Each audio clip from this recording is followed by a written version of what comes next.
أعوذ بالله من الشيطان الرجيم. بسم الله الرحمن الرحيم.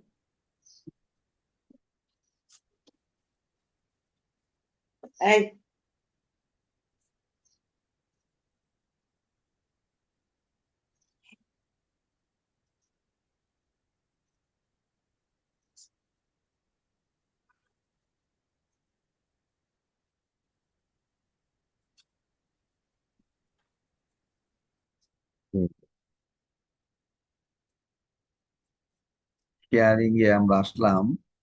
ওই দিন বাবু ছিল না, অথবা বাবু চলে নুরুন্নি, গেছে। আপনি তো ওগুলি পাঠান নাই, বলছিলেন পাঠাবেন।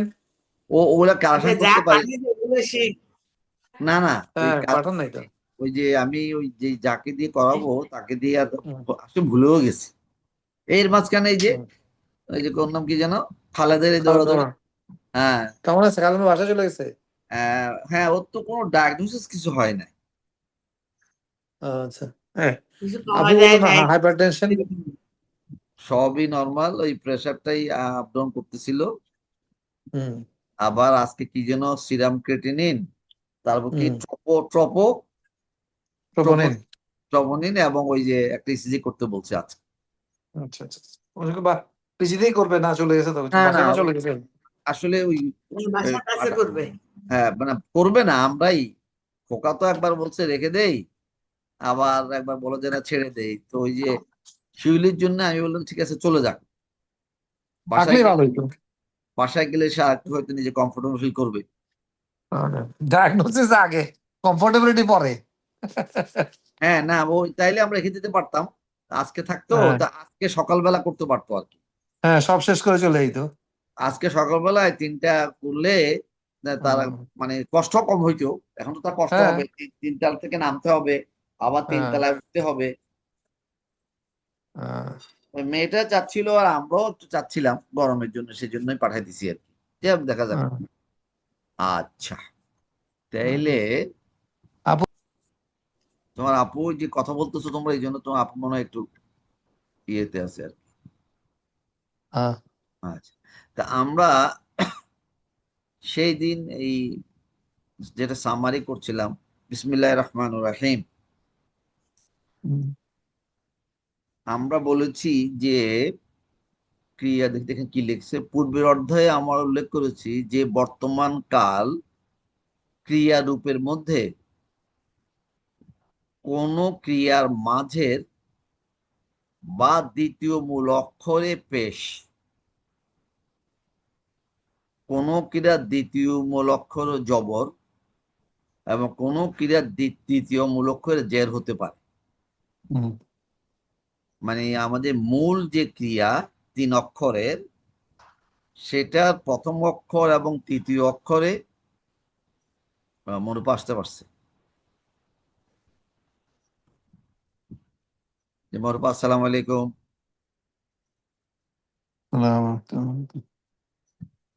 আচ্ছা, তো এটা আমরা জানি যে মূল ক্রিয়া হচ্ছে 3 অক্ষরের, এবং সেই ক্রিয়ার প্রথম অক্ষরে অবশ্যই জবর। 3 অক্ষরের ক্রিয়া কিন্তু 3 অক্ষরের, হ্যাঁ, কিন্তু আমরা হুম, বলেছি ক্রিয়া কিন্তু ওটাকে আমরা বলি ডিরাইভ ক্রিয়া, রূপান্তরিত ক্রিয়া। সেটা হুম, 4 অক্ষরের হবে, 5 অক্ষরের হবে, 6 অক্ষরের হবে। হুম, কিন্তু মূল ক্রিয়া সবসময় 3 অক্ষরের, এবং সেটা অতীতকাল। হুম। ওটারই বলছে মূল ক্রিয়া অতীতকালের। হুম, অতীতকালের, এটা কি হলো? এটা আমরা তো বর্তমান কাল পড়তেছি আজকে। না লেখা আছে উপরে বর্তমান কাল। হ্যাঁ, না উপরে। পড়ছি, হ্যাঁ অর্থাৎ পড়বো আমরা। আমরা কিন্তু হুম, বর্তমান কাল পড়ে আসছি, কিন্তু একটা দুটো চ্যাপ্টার। তুমি কি বর্তমান কাল পাও নাই? বর্তমান হুম। কাল আমরা পড়ে আসছি কিন্তু একটা দুটো চ্যাপ্টারে। আজকে তারা বর্তমান থেকে পড়ে নিই আমরা। বর্তমান কাল পড়ি না, তো অতীত দিয়ে ক্রিয়া, তো অতীত দিয়ে শুরু করলাম। হ্যাঁ, ক্রিয়া আরম্ভই করতে অতীত দিয়ে। তো হুম। আমরা এখানে কি বলেছি, এই যে কেন তার আগের চ্যাপ্টারও তো ক্রিয়া বর্তমান কাল ছিল। ও, আচ্ছা আচ্ছা। বর্তমান কাল হুম, ছিল এই 20 নম্বরে। এবং 19 নম্বরে হচ্ছে কানা এবং কুল। কানা এবং কুল এই দুইটা ক্রিয়ার একটা এগুলো এই দুটি স্পেশাল। এটা তুমি পড়ো নাই মনে হয় না? এই কানা মনে হচ্ছে না। আচ্ছা, এটা আমরা ফিরে আসতেছি একটু পরে, আগে এটা একটু করে ফেলি। এখানে বলছিল, তাহলে এখানে এই চ্যাপ্টারটা কি আমরা বলি, মূল ক্রিয়ার পূর্বে, মূল ক্রিয়ার পূর্বে এবং শেষে অন্য অক্ষর সংযোজন করে বর্তমান কালে রূপ গঠন করা হয়। মূল ক্রিয়ার পূর্বে এবং শেষে, তার মাঝখানে কখনো আসতে পারবে না। যেমন এখানে ঝট করে এখানে চলে আসি, এই কাতাবা, কাতাবার আগে ওইটা পড়ছি তো আমরা, ইয়াকতাবু, হ্যাঁ পড়ছি তো। পড়ছো না? তো এটা বলতে মূল ক্রিয়ার আগে হলে এটাকে বলে তারা সাফিক্স, আর পরে হলে না, আগে হলো হচ্ছে প্রিফিক্স আর পরে হলে সাফিক্স। হ্যাঁ, মূল ক্রিয়ার আগে এবং পরে আরো কিছু অক্ষর যোগ হয়ে ওই নতুন ক্রিয়া এই বর্তমান কাল হয়। এখন বলছি এখানে দেখেন, অন্ত সংযোজন মানে সাফিক্সে হরকত পরিবর্তন হতে পারে, অথবা অক্ষর এবং হরকত উভয়ই পরিবর্তিত হতে পারে, যেগুলো সংযোজিত হবে। এই এই এই একটা জিনিস আমরা একটু জাস্ট মনে রাখার চেষ্টা করি। আচ্ছা, তাইলে আমরা এখন চলে যাব কোনটাতে? এখানে আজকে আবার ডিস্টার্ব করতেছে কেন ব্যাটা?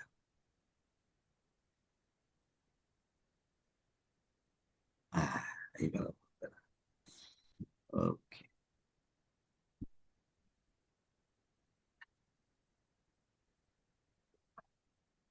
তো এখানে এখন বলা হচ্ছে কি, যে দ্বিতীয় মূল অক্ষরের উপরে পেশ, জবর কিংবা জের হতে পারে। মূল ক্রিয়ার প্রথম অক্ষর এবং তৃতীয় অক্ষরে অবশ্যই জবর হবে, মাঝখানের অক্ষরটাতে পেশ, জবর, জের হতে পারে। দ্বিতীয় মূল অক্ষরের হরকতের ভিত্তিতে এই 3 রকম ক্রিয়ার বর্তমান কালের রূপগুলির পূর্ণ উদাহরণ নিতে দেওয়া হলো। দ্বিতীয় মূল অক্ষরের হরকতের ভিত্তিতে এই 3 রকম ক্রিয়া, সকল ক্ষেত্রে আপনি দেখতে পারবেন পূর্ব সংযুক্তি ইয়া, প্রথম পুরুষে থার্ড পার্সনে ইয়া হবে পূর্ব সংযুক্তি।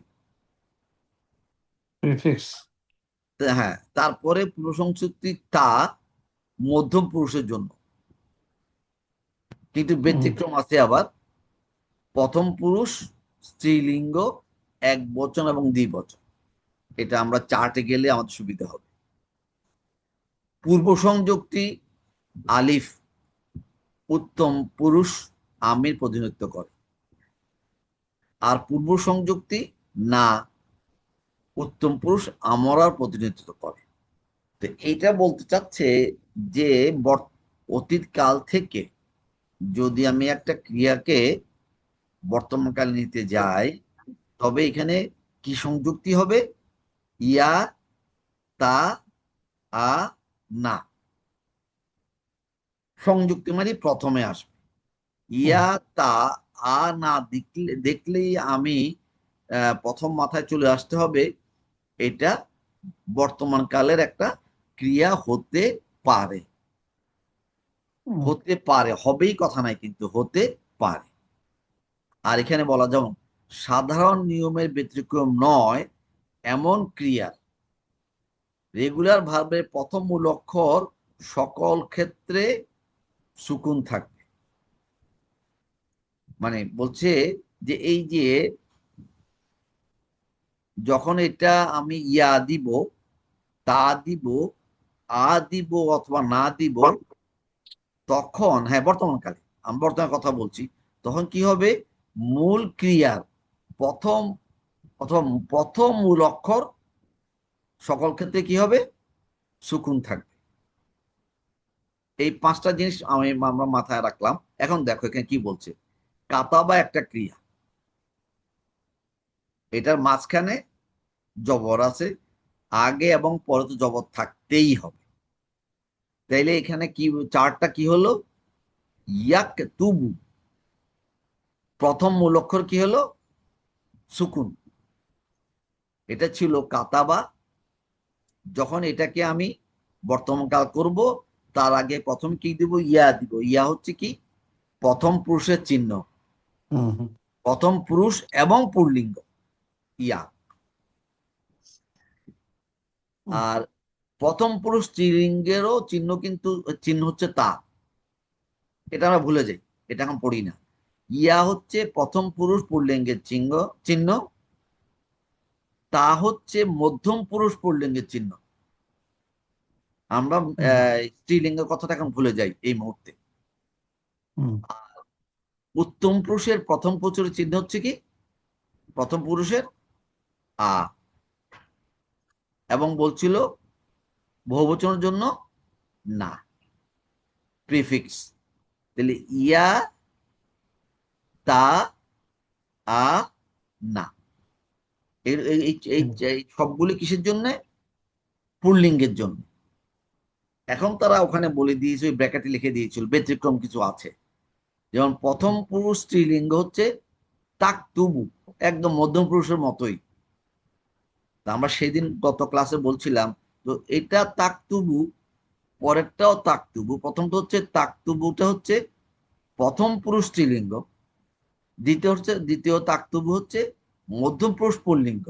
তাহলে এখানে আমি কোনটা বুঝবো, এটা হচ্ছে সে স্ত্রী লিখেছিল, আর এখানে তাকতুবু মানে তুমি পুরুষ লিখেছিলে, লিখবে, সরি লিখবে। তাকতুবু হচ্ছে, তাকতুবু এখানে যখন অর্থ করব তখন হচ্ছে সে স্ত্রী লিখে অথবা লিখবে। আর যখন তাকতুবু, আমি যখন মধ্যম পুরুষটা এটা চিনতে পারবো যে এটা মধ্যম পুরুষের জন্য, তখন লিখবো কি, তুমি লিখো অথবা লিখবে। তো এটা কিভাবে বুঝতে পারবো, আমরা প্রথম দিকে ছোট ছোট করে বলছিলাম যে আরবিতে কোন শব্দের অর্থ করতে গেলে তার আগের শব্দ এবং তার পরের শব্দ সাথে সংযুক্ত করে ওদের অর্থের সাথে, ওদের পরিচয়ের সাথে মিলিয়ে আমাকে অর্থ করতে হবে। তো যখন আমি তাকতুবুকে স্ত্রীলিঙ্গ বলবো, তখন তার আগের শব্দটা আমি বুঝতে পারবো যে এটা স্ত্রীবাচক কোনো শব্দ, অথবা পরেরটা, এটা আমরা বুঝতে পারবো। এটা কোনো কঠিন কোনো ব্যাপার না। কিন্তু আমাদেরকে মাথায় রাখতে হবে কি, ইয়া হচ্ছে প্রথম পুরুষ পুল্লিঙ্গের চিহ্ন, তা হচ্ছে মধ্যম পুরুষ পুল্লিঙ্গ চিহ্ন, আর আ হচ্ছে উত্তম পুরুষ, কি, উত্তম পুরুষ আহ এক বচন, এক বচনের চিহ্ন। এগুলোতে এক বচন। এখন এই চারটা আমরা একটু দেখি। ইয়াকতুবু, ইয়াকতুবানে, ইয়াকতুবুনা, তাকতুবু, তাকতুবানি, ইয়াকতুবনা। এখানে আগেই বলে দিয়েছি কি হরকত চেঞ্জ হতে পারে, এটা আগে চ্যাপ্টারে বলে দেওয়া হয়েছে। তাকতুবু, তাক তাকতুবানি, তাকতুবুনা। এখন দেখো এই যে তাক, তাকতুবানি, তাকতুবানি একই রকম। তাকতুবুনা আর কি, তাকতুবিনা।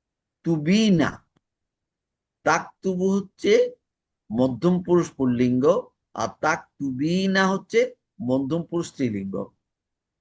তাকতুবানি মধ্যম পুরুষ স্ত্রীলিঙ্গ এবং এটা দ্বিবচন। আর তাকতুবনা, তাকতুবনা, আর এখানে আক্তুবু, নাকতুবু। এখন দেখো একটা জিনিস একটু খেয়াল করি, ইয়াকতুবু, তাকতুবু, তাকতুবু, তাকতুবিনা, আকতুবু। এক বচনের শব্দগুলোর রূপান্তর। দ্বিবচনের জন্য ইয়াকতুবানি, তাকতুবানি, তাকতুবানি, তাকতুবানি। তার মানে দেখো এই প্রথম পুরুষ ও মধ্যম পুরুষের ভিতরে স্ত্রীলিঙ্গ পুল্লিঙ্গ একটু মিলেমিশে আছে। একটু খেয়াল করতে হবে এটা কিভাবে চিনবো আমরা, তার আগের শব্দ পরের শব্দের পরিচয় থেকে। এখানেও দেখো একই অবস্থা, ইয়াকতুবুনা, এরপরে ইয়াকতুবনা, তাকতুবুনা, ইয়াকতুবুনা, তাকতুবুনা, আর এরপরটা তাকতুবনা, নাকতুবনা। এই যে রূপান্তরগুলো, এটা এই মুহূর্তে কঠিন লাগছে, কিন্তু সব ক্রিয়ার সময় যখন এটাই আমাকে জানতে হবে, তখন আমার কাছে এগুলো কঠিন লাগার কথা নয়। আচ্ছা দেখি, এটা ছিল কাতাবা, ছিল কি মাঝখানে তাতে জবর ছিল। এখন তারা বলতেছে আমরা অন্য একটা ক্রিয়াতে যাই, মূল ক্রিয়া আলিমা। আলিমা হচ্ছে জানা, আর পরিপূর্ণ অর্থ হচ্ছে সে জেনেছিল, পাস্ট টেন্স। আলিমা হচ্ছে সে জেনেছিল, আর নর্মালি আমরা অর্থ করার জন্য বলি টু নো, জানা। তো এটার মূল অক্ষরে জের।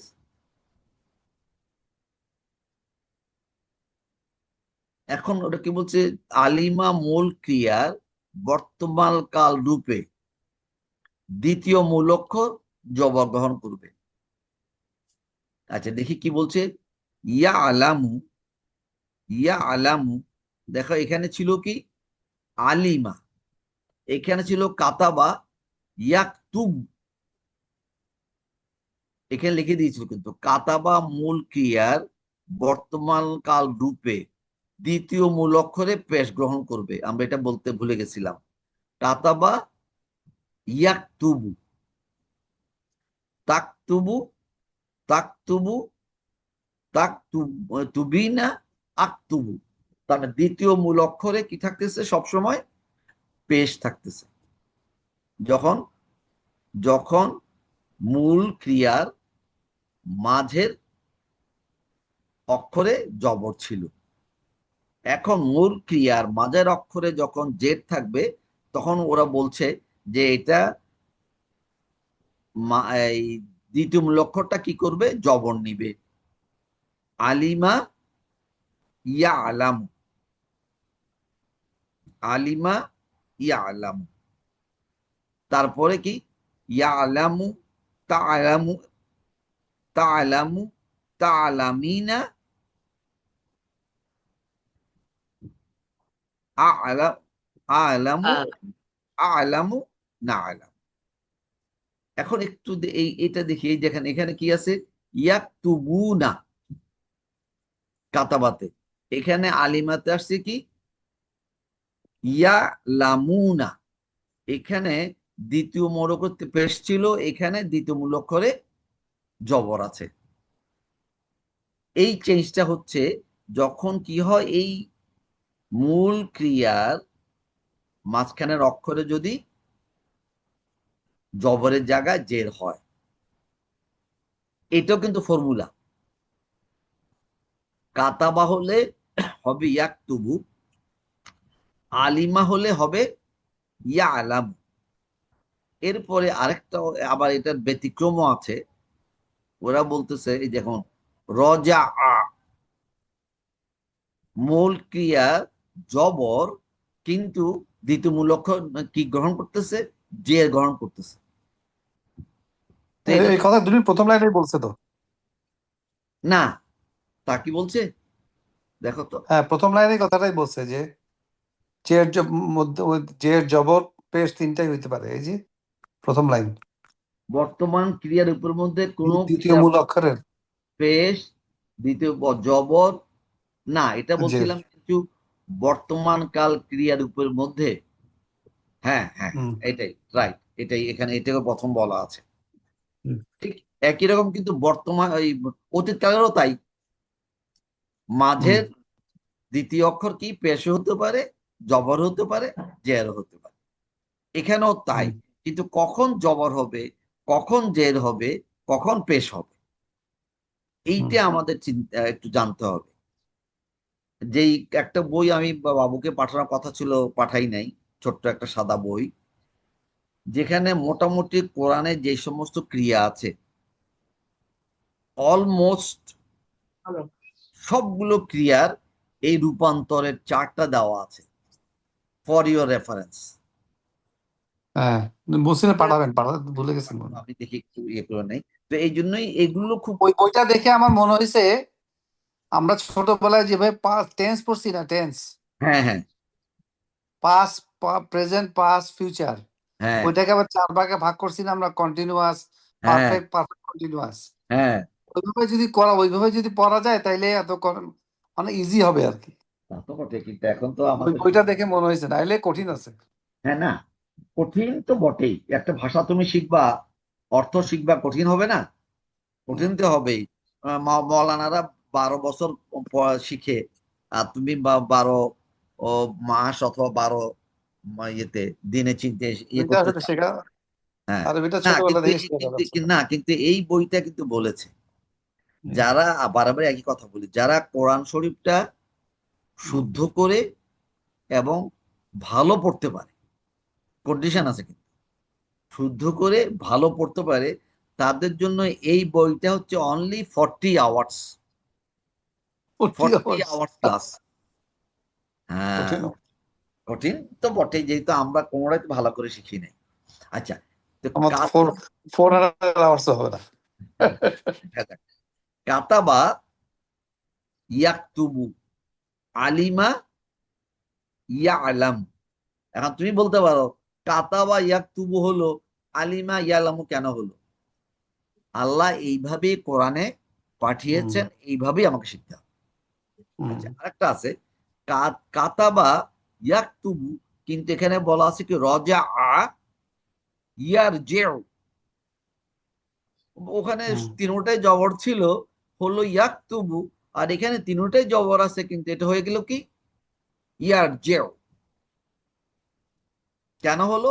কোনো উত্তর নাই, এটা হচ্ছে শিখতে হবে। তা প্রিন্সিপাল। হ্যাঁ, আমাদের ওই স্যার বলে কি, যে ওই যে আমরা যখন আরবিতে এই যে ইংলিশে আমরা ইয়ে করি, প্লুরাল করি, কি কখনো আমরা এস লাগাই, কখনো ইএস লাগাই। হুম, বলে এটার কোনো নিয়ম, এটা কোনো মানে কেন লাগাই, এটাকে কোনো গ্রামার আছে?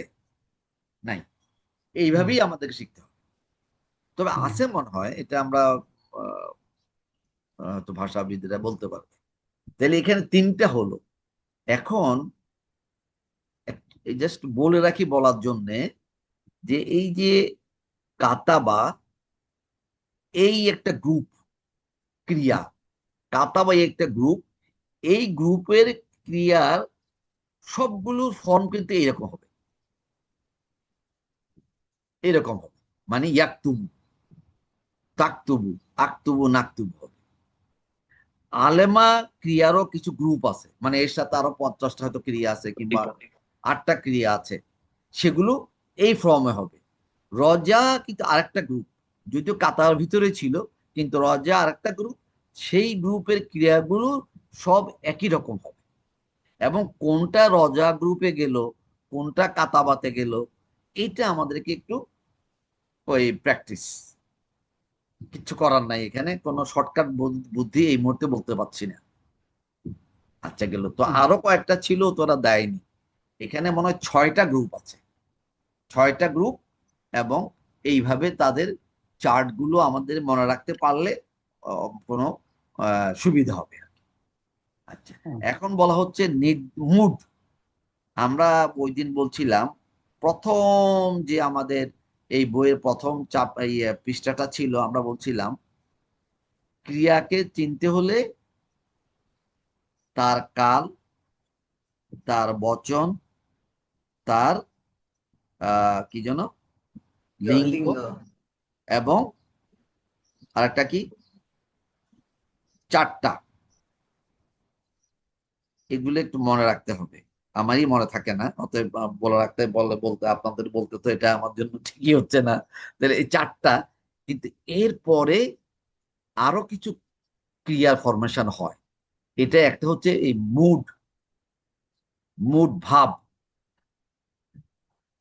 ভাব এই যে এই এই এই মুডটাকে, এটা তারা বলছে আমরা এটা পড়বো 23 নম্বর চ্যাপ্টার। কিন্তু আজকে তারা কেন বলছে দেখি তো, উত্তম পুরুষ বহুবচন সহ সকল এক বচন রূপ, মধ্যম পুরুষ স্ত্রীলিঙ্গ ব্যতীত শেষ শেষ মূল অক্ষরের উপরে পেশ হবে যদি নির্দেশক ভার হয়। এটা মনে রাখা আমাদের কঠিন হবে। এটা আমরা আহ বাদ যাই, বাট এই প্রত্যেকটা লাইন কিন্তু বলছে ইম্পর্টেন্ট। উত্তম পুরুষ সহ বহুবচন সকল এক বচন রূপের জন্য শেষে থাকবে পেশ, দ্বিপনের জন্য দ্বিবচনের জন্য থাকবে আনি, এবং পুল্লিঙ্গ বহুবচন রূপগুলোর জন্য থাকবে উনা। পুল্লিঙ্গ বহুবচন দেখি তারপরে কি বলছে তারা, এখানে মনে হয় এখানে শেষ করছে তারা, না আছে। স্ত্রীলিঙ্গ বহুবচন রূপগুলি শেষ হবে না জবর দিয়ে। তাহলে এখানে কি হলো দেখি একটু মাথায় রাখতে পারে কিনা।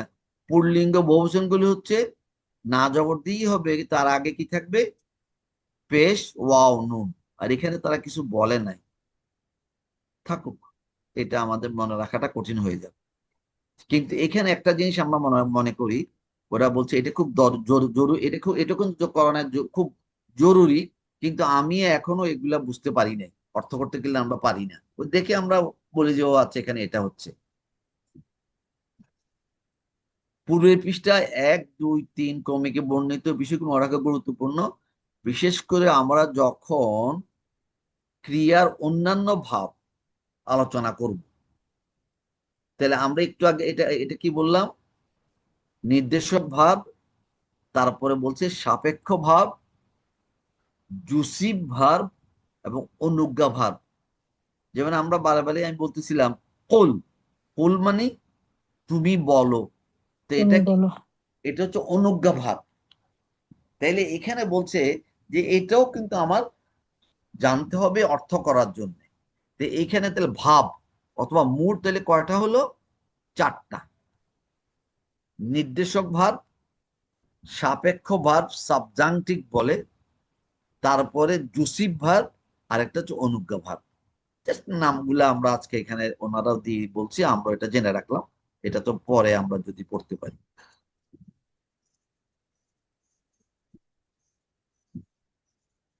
আচ্ছা, এখানে দেখি আমরা একটা একটু 5 মিনিট, এরপরে আমরা অন্যদিকে যাব না, আর 10 মিনিটই আছে। এখানে তারা বলতেছে কি দেখো, কাতাবা একটি সুষম নিয়ামূনক রেগুলার, আরবিতে বলে সালিম। আরবি নামটা একটু মনে রাখা, সালিম। ওই আমরা এতদিন পড়ে আসছিলাম যে ওই রেগুলার ভার্ব, ইরেগুলার ভার্ব, তারপরে কি রেগুলার বিশেষ্য, ইরেগুলার বিশেষ্য আমরা কিন্তু পড়ে আসছিলাম। সেই ওই রেগুলার আরবিটা হচ্ছে সালিম। তো এখানে ক্রিয়ার কথা হচ্ছে এই চ্যাপ্টার গুলোতে, তো বলছে এটা হচ্ছে কাতাব হচ্ছে একটা নিয়মানুগ অথবা সালিম, একটা সুষম সবল ক্রিয়া।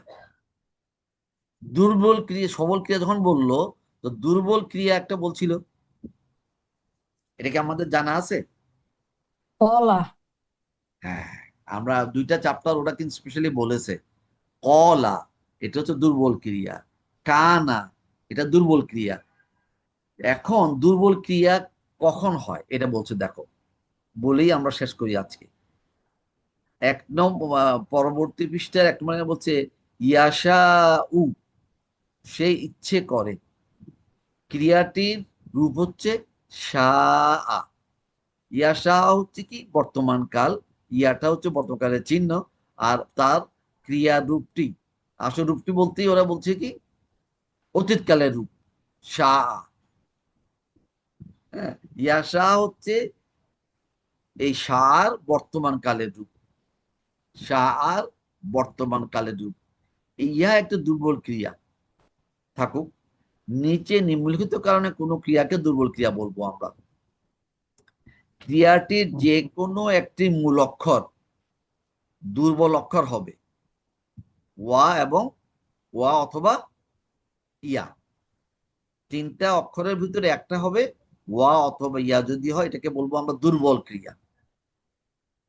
দ্বিতীয় ও তৃতীয় মূল অক্ষর কি হবে? যদি একই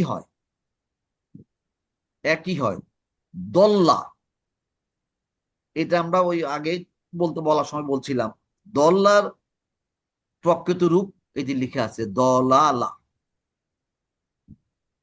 দল্লা কিন্তু প্রকৃত রূপ দলালা। দলালাকে দলা লেখা হয় কেন? সহজীকরণ। সহজীকরণ, তালিল, সহজীকরণের জন্য দল্লা। এটাই বলছে দ্বিতীয় তৃতীয় মূল অক্ষর যখন একই হবে তাহলে এটা একটা দুর্বল ক্রিয়া। আর দুর্বল ক্রিয়ার কিন্তু ওই অতীতকাল বর্তমান কাল একটু কঠিন হয়ে যায়। এটা আমরা জাস্ট পড়ার জন্য পড়বো ইনশাআল্লাহ। তো এখন অতীতকাল পড়লাম, বর্তমান কাল পড়লাম, আর এখন ওরা এখানে কিছু এক্সাম্পল দিয়েছে, এটা আমরা কালকে আবার একবার দেখব। এমনি আজকে কোনো প্রশ্ন অথবা কোনো অ্যাডভাইস আছে কিনা যে আমরা কিভাবে পড়লে আমরা আগাতে পারি? আজকে ঈদুল আজহা সম্পর্কে কিছু জানাও। কোনগুলা? কি করতে হবে, কি করতে হবে? হযরত ইব্রাহিম আলাইহিস সালাম। আমার একটা কোয়েরি আছে দুলমা। আচ্ছা বল। কোয়েরি হচ্ছে, আগে রেকর্ডিং বন্ধ করে দিতে হবে। না অসুবিধা নেই, হ্যাঁ থাক। হ্যাঁ আচ্ছা, বল। যে আমরা দুলমা, যখন ইসলামের, আমি যেটা জানতে চাই, ইব্রাহিম আলাইহিস সালাম মানে একদম ছোট থেকে, পরবর্তী গুলা তো জানা, কিন্তু ছোট থেকে কিছু তেমন কিছু জানি না। ছোট থেকে আসলে এমন কিছু নাইও। কোরআনের বাইরে যা আছে এগুলো আমাদের মানে বিশ্বাস অবিশ্বাসের একটু ইয়ে থাকে। কারণ হিস্ট্রি, ইতিহাস কিন্তু যারা লিখে এক এক গ্রুপ কিন্তু ইতিহাসকে এক এক ভাবে হ্যাঁ, লিখে, ব্যাখ্যা করে।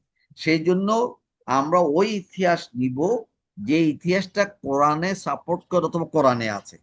যেটা কোরআনে নাই, কোরআন শুধু বললে হবে না, কোরআন এবং হাদিসে নাই, সেই ইতিহাসটাকে আমরা বিশ্বাস করার কোনো প্রয়োজন নাই। যেটা আমরা একটু আলাপ করতে পারি, দরকার হলে কালকে আমরা আলাপ করবো ইনশাআল্লাহ। এখন দীপুর এটা কথাটা বলতো। জানার জন্য। হ্যাঁ বুঝছি, জানার জন্য, হ্যাঁ জানার জন্য। এটাই তো, আমরা তো এগুলো পড়াই না। আমাদেরকে ইব্রাহিম ইসলামের উপরে আমাদের বই আছে না, নবীদের উপরে তো অনেকগুলো বই আছে, কিন্তু ওই বইগুলো আসলে অনেক সময় অনেক ভুল ইনফরমেশন দেয়, আচ্ছা দীপুর প্রশ্নটা বলো। দুলমা, ওই যে আমরা যে ইয়ে পড়তেছি, আল্লাহু আকবার, আল্লাহু আকবার, আল্লাহু আকবার, লা ইলাহা ইল্লাল্লাহু, আল্লাহু আকবার, আল্লাহু আকবার, ওয়ালিল্লাহিল হামদ। পড়তেছ এটা কি মানে আমরা, হ্যাঁ এটা হয়তো পড়ার সময় এখন আসে নাই। না আসছে এটা বলতেছি, হ্যাঁ বলো। লাস্ট 9ই জিলহজ থেকে 13ই হ্যাঁ, জিলহজ আসর নামাজ পর্যন্ত ইয়েস। পড়তে হবে, এবং কিন্তু এটা লাস্ট 10 ওয়াজিব, দিন পড়া যাবে। পড়তেই হবে, হ্যাঁ, ওয়াজিব। ওই সময় পড়তেই হবে, ওই সময় হ্যাঁ, ওয়াজিব। আর এখন এখনো আমার পড়া যায়। প্রশ্ন হলো যে হুম, এটা কি আমরা বাবু, সালাম ফিরানোর আগে নাকি সালাম ফিরানোর পরে? সালাম ফেরার পর, সালাম ফেরানোর পরে। সালাম হয়ে যাবে তারপর। সালাম ফেরানোর পরে, ওকে। সালাম, সালাম এই ওই আপু এখন ওকে, কিন্তু পড়া যাবে না। ওই না পড়া যাবে, আমি বলতেছি ওই দুলমা বলছে পড়া। আমি বলি এটা তসবিহ হিসাবে তুমি একটা, আচ্ছা তা প্রথম কথা বলে ফেললি, 9 তারিখ ফজর থেকে, তাই না? জি, আমরা 13 কিন্তু তারিখ আসর পর্যন্ত। আরো 5 পর্যন্ত সালাম ফেরানোর পরে আমরা কিন্তু প্রথমে বলি কি, একটা গ্রুপ বলে আল্লাহু আকবার, আর একটা গ্রুপ বলে সুবহান আল্লাহ। হ্যাঁ, সালাম ফিরিয়ে বলে প্রথম তাকবীর। কিন্তু এই 4 দিন বলবো প্রথমে সালাম ফিরিয়েই আমরা বলবো কি, আল্লাহু আকবার, আল্লাহু আকবার, লা ইলাহা ইল্লাল্লাহু, ওয়াল্লাহু আকবার, আল্লাহু আকবার, ওয়ালিল্লাহিল হামদ। একবার। হুম, আমাদের দেশে বলে 3 বার পড়া সুন্নত, কিন্তু আসলে একবার পড়াই সুন্নত, এবং এটা ওয়াজিব হুম এই কয়দিন। হুম আর হুম বাবুর কোন জন্য কয়দিন দুল ভাই? হ্যাঁ 9 9ই থেকে 13? জিলহজ 9 থেকে ফজর 13, হইতে 13 আসর 9ই পর্যন্ত। আমি কিন্তু তোমাদের একটা দিয়েছি এটা, হ্যাঁ হ্যাঁ 9ই জিলহজ আমরা দিয়েছি ফজর থেকে 13ই জিলহজ আসর। আসর আসর পর্যন্ত, আসর পর্যন্ত। হ্যাঁ, এটা হচ্ছে এই জন্য এটাকে এশরাক তাকবীরে তাশরিক বলে কেন, যে এই 4টা দিন হচ্ছে মানে এটা ইশরাকের ইশরাকের কি কিসে কি কি দিন বলে আর কি। এই 3টা দিন, 4টা দিন, তাই না? 10, 11, 12, 13